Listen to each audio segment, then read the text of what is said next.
How to turn off read receipts on Instagram DMs. Hey everyone, welcome back to the channel. In today's video, I'm going to show you how to turn off read receipts on Instagram DMs. So now, without further ado, let's get started. So here, first thing first, open the Instagram app on your phone and make sure that you're logged in to your account. And now here, once you're inside the app, just tap on the messenger icon shown in the bottom center of the screen.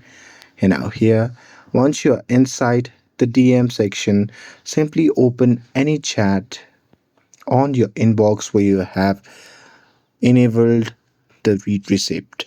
So here, once you're inside the chat, just tap on that person name which can be seen at the top.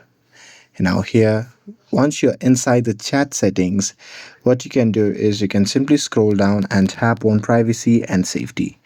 And now here in this section, you will see the option labeled as read receipts. So here, what you can do is you can simply toggle off this option.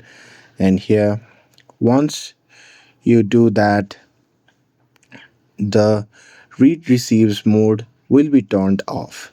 And that's it. With this, if you found this video helpful, then don't forget to like, share, and subscribe to get updated for more videos.